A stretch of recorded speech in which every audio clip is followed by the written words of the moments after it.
tagataguyod sa bawat Pilipino at magbibigay ng tamang impormasyon para sa tahimik at maayos na Pilipinas. Police News Network, alagad ng batas, tagapagtaguyod ng balitang pulis, sandigan ng mamamayan, patnubay ng katotohanan. La Campo Crame, maghahatid ng pinakahuling kaganapan at nagbabagang balita. Ito ang PNN Police News Network. At ngayon, ang inyong mga tagapagbalita. Magandang araw, bagong Pilipinas. Ako ang inyong alagad ng batas, tagataguyod ng Balitang Pulis. Ako po si Patrol Woman Fe Octaviano. Maghahatid ng tamang balita, kwento ng pulis at serbisyo para sa mamamayan. At ito ang PNP News Online. Ang pangunahing balita ng Police News Network, alagad ng batas, tagataguyod ng Balitang Pulis.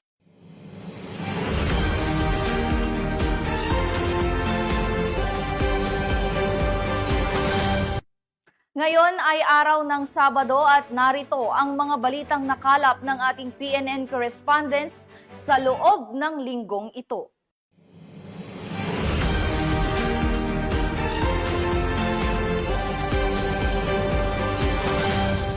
Upang hikayatin ang mga kabataan na mahalin ang pagbabasa bilang mahalagang bahagi ng kanilang pag-aaral at paghubog ng tamang asal, matagumpay na isinagawa ng Rizal Municipal Police Station ang programang Bida sa Pagbasa sa isang pampublikong paaralan sa bayan ng Rizal, Palawan.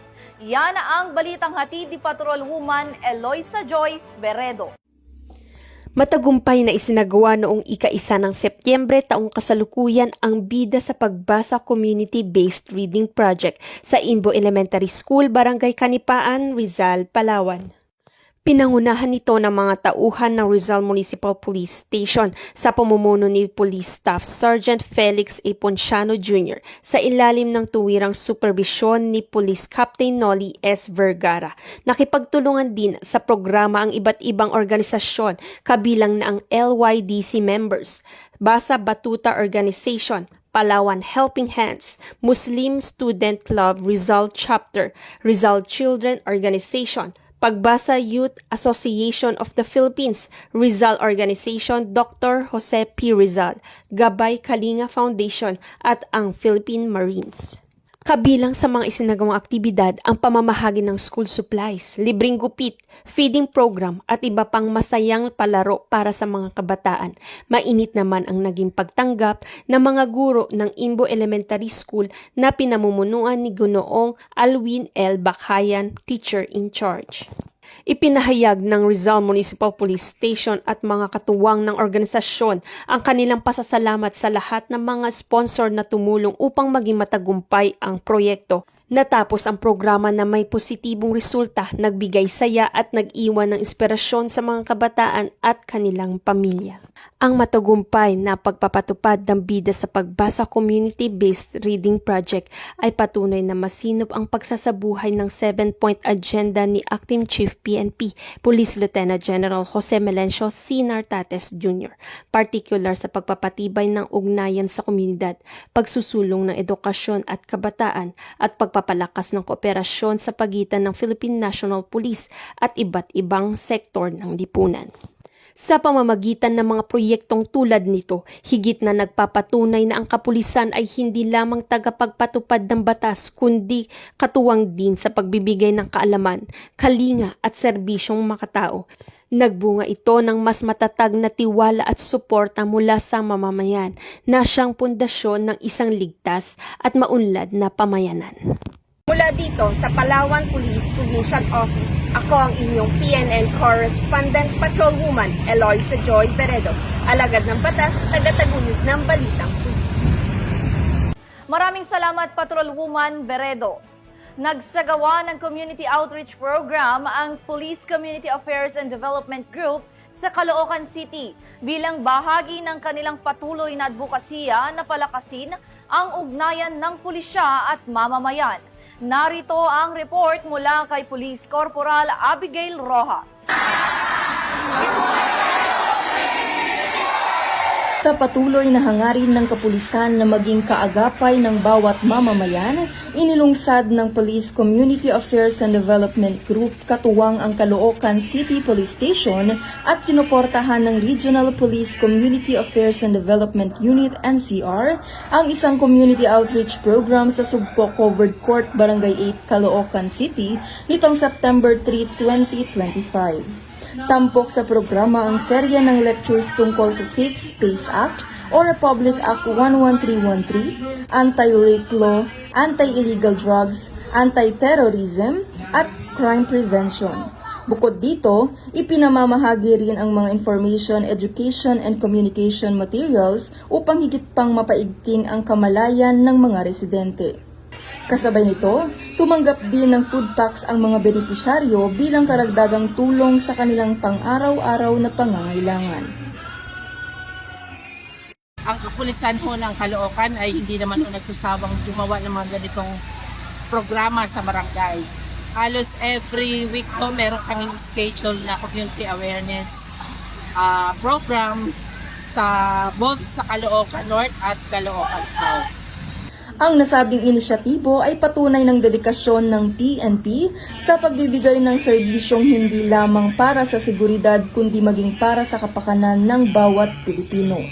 Isang hakbang tungo sa katuparan ng visyon ng bagong Pilipinas na nagtataguyod ng ligtas, maayos at nagkakaisang komunidad. Salamat po sa ating mga kapulisan sa mga binigay nilang lesson sa amin na natutunan namin. Ito po mga binigay po din po nila na marami po din na itulong sa amin po. Maraming salamat po. Dito sa Sugpo Covered Court, Caloocan City, ako po ang inyong PNN Correspondent, Police Corporal Abigail Rojas. Alagad ng batas, tagataguyod ng Balitang Pulis. Maraming salamat, Corporal Rojas. Walang takas sa ang isang drug personality matapos itong mahuli sa isinagawang bypass operation ng mga otoridad sa Davao City. Ang report mula kay Patrolwoman Bernamay Lapus. Arestado ang isang drug personality sa isinagawang bypass operation ng San Pedro Police Station sa Barangay Maa, Davao City nito lamang ika-2 ng Setyembre taong kasalukuyan. Kinilala ni Police Major Emmanuel D. Manlatican, Acting Station Commander ng San Pedro Police Station, ang suspect na si alias Aweng, 48 anyos, na residente sa Barangay 5-E, Davao City. Na-recover mula sa suspect ang 7 pakete ng hinihinalang shabu na may tinatayang halaga ng 10,336 pesos, isang mobile phone, sling bag at buy-bust money na ginamit sa operasyon. Ayon pa kay Police Major Manlatican, nahuli ang suspect ng mga tauhan ng San Pedro Police Station sa koordinasyon ng Philippine Drug Enforcement Unit 11. Kasalukuyang ang suspect ay nasa kustodiya na ng nasabing istasyon para dumaan sa tamang disposisyon at maharap sa kasong paglabag sa RA 9165 o ang Comprehensive Dangerous Drugs Act of 2002. Samantala, ang laban kontra kriminalidad ay patuloy na pinapaigting ng Police Regional Office 11 sa pamumuno ni Regional Director Police Brigadier General Joseph R. Arquiles upang matiyak ang napapanatiling kaayusan at kapayapaan para sa bawat Dabawenyo. Mula dito sa Police Regional Office 11, ako ang iyong PNN Correspondent, Patrolwoman Bernamay Lapus, alagad ng batas, tagataguyod ng Balitang Pulis. Maraming salamat, Patrolwoman Lapus. Sa patuloy na operasyon ng pulisya kontra iligal na droga, isang street-level individual ang naaresto sa isinagawang drug bypass operation ng Takurong PNP sa Takurong City, Sultan Kudarat. Patrolwoman Berlin Jean Cabonilas sa report. Arestado ng Sultan Kudarat PNP ang isang street-level individual sa isinagawang bypass operation sa Barangay D. Lidasma, Takurong City, Sultan Kudarat, nito lamang Setyembre 2, 2025. Kinilala ni Police Lieutenant Colonel Hardimont A. Sibal, hepe ng Takurong City Police Station, ang suspect na si alias Dats Abbas, 34 anyos, tricycle driver at residente ng Lambayong Sultan Kudarat. Bandang alas 7:49 ng gabi, isinagawa ng mga tauhan ng Tacurong City Police Station ang bypass operation kung saan nakumpiska mula sa sospek ang 49.65 na gramo na hinihinalang shabu may standard drug price na 337,220. Kumpiskado din ang mga iba pang non-drug items. Kasalukuyang nasa kustodiya na ng Tacurong City Police Station ang sospek at mahaharap sa kasong paglabag sa RA 9165 o Comprehensive Dangerous Drugs Act of 2002. Samantala, patuloy ang Tacurong PNP sa mga operasyon upang masugpo ang bintahan ng iligal na droga sa syudad. Mula dito sa General Santos City, ako po ang inyong PNN Correspondent, Patrolwoman Brilin Jean Cabunilas, alagad ng batas, tagataguyod ng Balitang Pulis. Maraming salamat, Patrolwoman Cabunilas. Isang buy-bust operation sa Butuan ang nagresulta sa pagkakaaresto ng isang street-level individual matapos mahulian ng iligal na droga. Magbabalita dyan si Patrolwoman Joanna Kawile.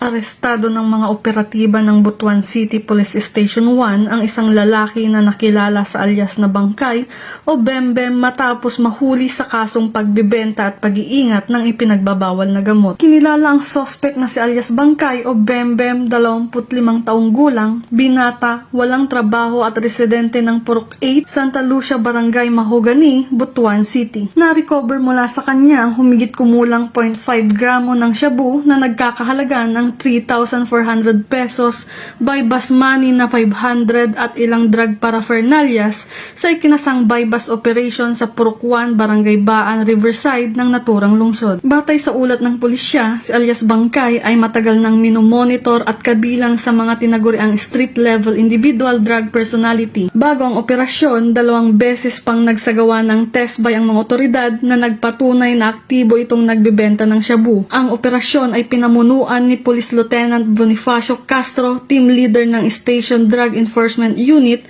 katuwang ang mga tauhan ng Butuan City Police Station 1. Sa kasalukuyan, nasa kustodiya na ng pulisya ang sospek at nakatakdang sampahan ng kaso sa paglabag sa Republic Act 9165 o Comprehensive Dangerous Drugs Act of 2002. Patuloy na pinaigting ng mga otoridad ang kampanya laban sa iligal na droga bilang bahagi ng mas pinaigting na advokasya ng pulisya sa pagkakaroon ng ligtas at maayos na pamayanan.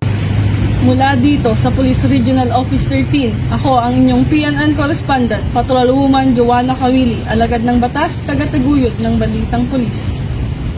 Nagsagawa ng anti-illegal drug lecture ang mga tauhan ng 1st Platoon, 2nd Occidental Mindoro Provincial Mobile Force Company para sa mga kabataan sa bayan ng Mamburao, Occidental Mindoro.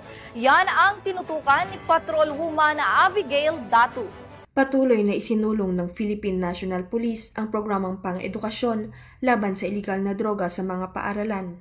Nagsagawa ng lecture si Patrolman Razel Jan Yepes, Project Ready Officer mula sa 1st Maneuver Platoon, 2nd Occidental Mindoro Provincial Mobile Force Company para sa 46 na mag-aaral ng Grade 5 Banaba sa Tayamaan Elementary School, Barangay Tayamaan, Mamburao, Occidental, Mindoro.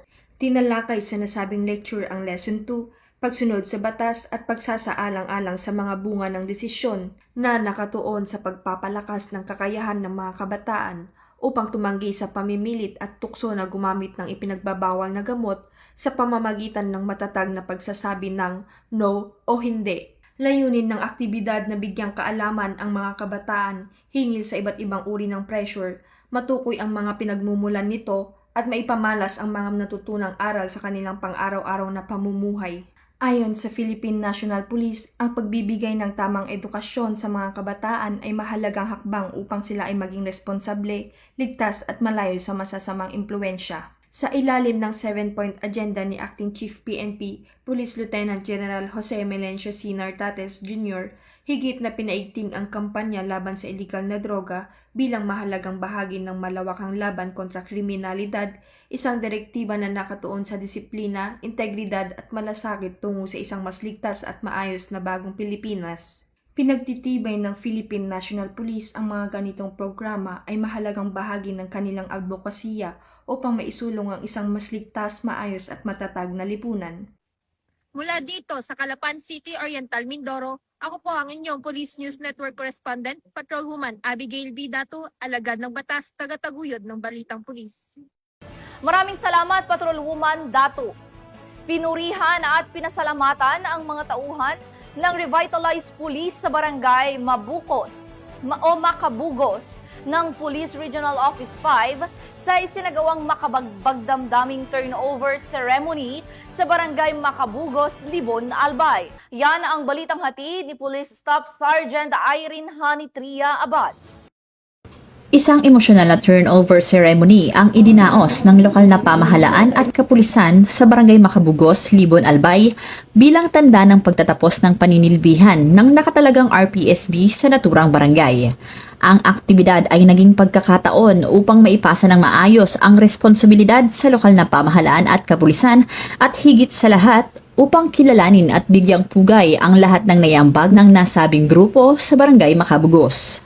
Ang RPSB Team Makabugos sa ilalim ng 1st Albay Provincial Mobile Force Company ay namalagi ng halos isang taon sa naturang barangay. Naging katuwang ng mga taga Makabugos ang RPSB hindi lamang sa pagpapatupad ng batas, kundi pati sa pagtuturo ng malasakit, pagbibigay ng gabay at pagbubukas ng tiwala sa pagitan ng komunidad at kapulisan. Maraming proyekto, tulong at aktibidad ang kanilang naisagawa na nagdulot ng kapayapaan at kaayusan sa barangay. Bagay na lubos na pinahalagahan ng mga residente at naging dahilan upang sila'y kilalanin bilang isa sa pinakamahusay na RPSB teams sa buong Bicol Region. Sa programa, ipinagmalaki dito ang mga nagawa at tagumpay ng nasabing grupo. Kasunod nito, ilang community leaders at residente ang nagbahagi ng kanilang testimonya na puno ng emosyon at pasasalamat. Aniya, ang RPSB Makabugos ay hindi lamang pulis para sa kanila. Tinuturing nila itong pamilya kung saan sa bawat suliranin, RPSB Makabugos ang kanilang naging katuwang. Sa pagtatapos ng seremonya, isinagawa ang simpleng handover ng mga proyekto at proposal na iiwan ng grupo, hudyat ng pagpapatuloy ng kanilang mga nasimulang programa. Samantala, bumuhos din sa social media ang mga taos-pusong mensahe ng pasasalamat mula sa mga guro, mag-aaral, residente at mga opisyal ng barangay. Ipinahayag nila ang kanilang taos-pusong pasasalamat sa grupo na itinuring nilang hindi lamang kaibigan, kundi kapamilya at kaagapay sa bawat oras ng pangangailangan. Binigyan din sila ng isang munting sorpresa ng mga guro at mag-aaral ng Makabugos National High School. Naging emosyonal ang mga tagpo habang inaalala ang pagtutulungan at mga nabuong pagkakaibigan. Patunay kung gaano kalalim ang naging ugnayan ng RPSB sa paaralan at sa buong komunidad ng Makabugos. Emotional si ma'am kasi it's never easy na mapahiwalay sa mga mabuting kaibigan. Okay, so deserve na RPSB Makabugos ang title na Best RPSB in Albay. Bagamat opisyal nang natapos ang kanilang paninilbihan sa barangay, ang alaala ng kanilang malasakit, serbisyo at pagmamahal ay patuloy na mananatili sa puso at kasaysayan ng mga taga Makabugos.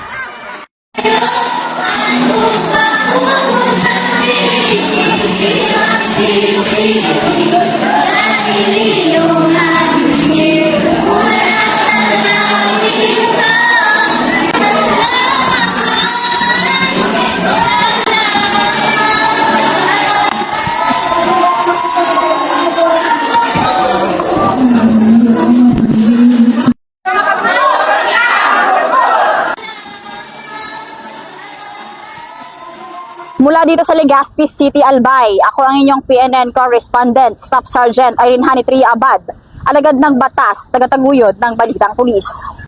Maraming salamat, Staff Sergeant Abad. Bumagsak sa kamay ng mga otoridad ang isang hinihinalang drug suspect matapos ang matagumpay na buy-bust operation na ikinasa ng Clarin Municipal Police Station sa Clarin, Misamis Occidental. Patrolwoman Ria May Sanchez sa balita. Arestado ang isang individual sa ikinasang joint buy-bust operation ng mga operatiba ng Provincial Drug Enforcement Unit 10, Misamis Occidental, Provincial Intelligence Unit at Clarin Municipal Police Station sa Barangay de la Paz, Clarin, Misamis Occidental. Kinilala ni Police Major Alawi Musa Haron, OIC ng Clarin MPS, ang suspect na si alias Dante, lalaki at residente ng nasabing lugar. Sa ikinasang operasyon ng mga operatiba, ay nakuha ang maliliit na pakete ng hinihinalang shabu at isang 500 piso bill na ginagamit bilang buy-bust money at iba pang mga non-drug items. Naharap ang suspect sa kasong paglabag ng RA 9165 o Comprehensive Dangerous Drugs Act of 2002. Mula dito sa Cap Vicente G. Alagar, Cagayan de Oro City, ako ang New Police News Network Correspondent, Patrolman Remy P. Sanchez, alagad ng Katas, Kagataguyik, Ipalitang Pulis. Maraming salamat, Patrolwoman Sanchez. At yan ang mga balitang nakalap ng ating mga PNN correspondents mula Luzon, Visayas at Mindanao sa loob ng linggong ito. Sa ngalan ng pamunuan ng Philippine National Police sa pangunguna ni Acting Chief PNP Police Lieutenant General Jose Melesio Nartates Jr. at sa pamumuno ni President Ferdinand Bongbong Marcos Jr. Kami ay maglilingkod sa bawat Pilipino at magbibigay ng tama at balanseng balita dahil dito sa bagong Pilipinas, ang gusto ng pulis, ligtas ka. Mula rito sa tanggapan ng tagapag-ugnay ng pambansang pulisya, ako ang inyong alagad ng batas, tagataguyod ng Balitang Pulis. Ako po si Patrolwoman Fe Octaviano. Maghahatid ng tamang balita, kwento ng pulis at serbisyo para sa mamamayan. At ito ang PNP News Online, ang pangunahing balita ng Police News Network.